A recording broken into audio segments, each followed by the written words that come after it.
Video பார்க்குற எல்லாருக்குமே வணக்கம். சேனல் சப்ஸ்கிரைப் பண்ணிவிட்டு பக்கத்தில் உள்ள பெல் ஐக்கான் ப்ரெஸ் பண்ணிங்கன்னா நான் புது வீடியோ போடும்போது உங்களுக்கு நோட்டிஃபிகேஷன் வரும். புளிக்காய்ச்சல் தனியாக செய்துட்டு சாதம் தனியாக வடிச்சிட்டு அப்புறம் புளியோதரை செய்யாமல் 1 part புளியோதரை இன்றைக்கி செய்து பார்க்கலாம். 1/2 கப் பச்சரிசி 120 ml நல்லா கழுவிட்டு 1 கப் தண்ணி ஊற்றி கொஞ்ச நேரம் ஊற வைக்கலாம்.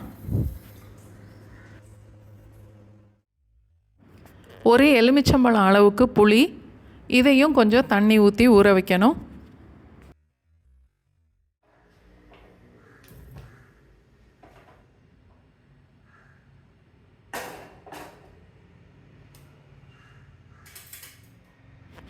புளியோதரை செய்யும்போது நல்லெண்ணெயில் செய்தால் நல்லாயிருக்கும். நான் ஒரு 2 டேபிள் ஸ்பூன் அளவுக்கு நல்லெண்ணெய் சேர்த்துருக்கேன்.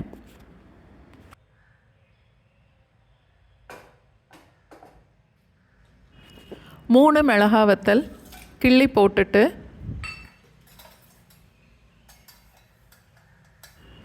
அதோட ஒரு 1/2 டீஸ்பூன் அளவுக்கு கடுகு,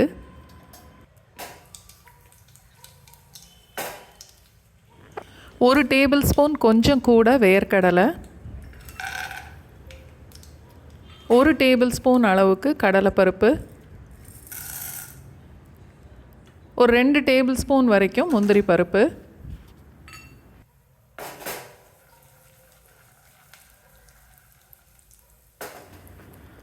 அடுப்பு லோ ஃப்ளேமை விட கொஞ்சம் கூட இருக்கட்டும்.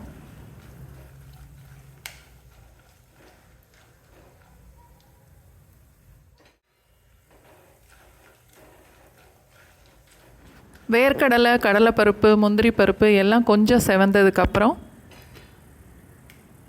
ஒரு 2 கொத்து அளவுக்கு கருவேப்பிலை சேர்க்கலாம். அதோட ஒரு 1/4 டீஸ்பூன் பெருங்காயத்தூள், 1/2 டீஸ்பூன் அளவுக்கு புளியோதரை பொடி சேர்க்குறேன்.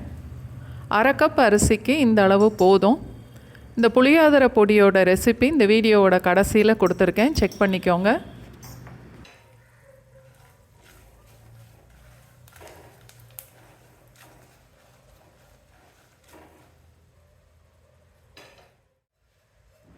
கரைச்சி வச்ச புளித்தண்ணியோட தண்ணியும் சேர்த்துட்டு அரிசி எடுத்த அதே கப்பில் 3 கப் அளவுக்கு நான் இப்போ தண்ணி சேர்க்குறேன்.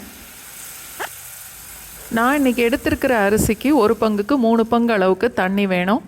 உங்களோட அரிசிக்கு ஏற்ற மாதிரி நீங்கள் தண்ணியை கூட்டி குறைச்சிக்கோங்க.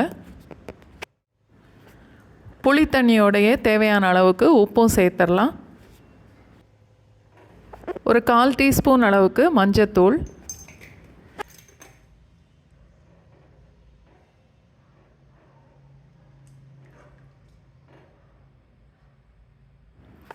புளி தண்ணி நல்லா கொதிக்கும் போது அரிசியில் உள்ள தண்ணியை வடிச்சிட்டு அரிசியை மட்டும் இப்போ அதோட சேர்த்துடணும்.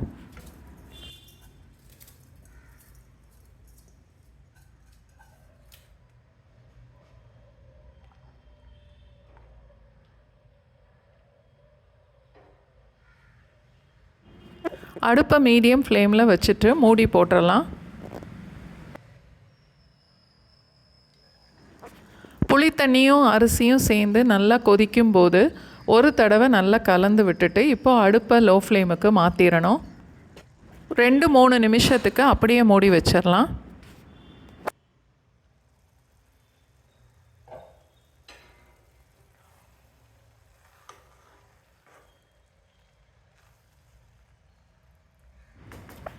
புளி சாதம் ஒரு 3/4 அளவுக்கு வெந்திருக்கும்.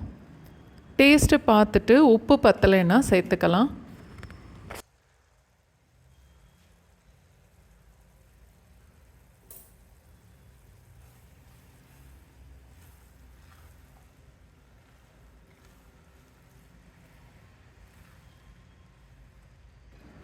நல்லா கலந்துட்டு மறுபடியும் மூடி போட்டுடலாம். அடுப்பு லோ ஃப்ளேம்லேயே இருக்கட்டும்.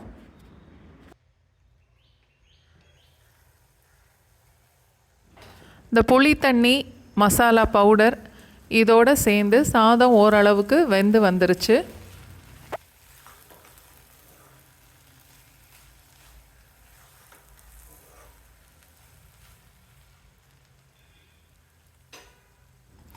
இந்த ஸ்டேஜ் வந்ததுக்கப்புறம் 1 இல்லை 2 டீஸ்பூன் நல்லெண்ணெய் சேர்த்துட்டு 1 நிமிஷம் மூடி வச்சா போதும்.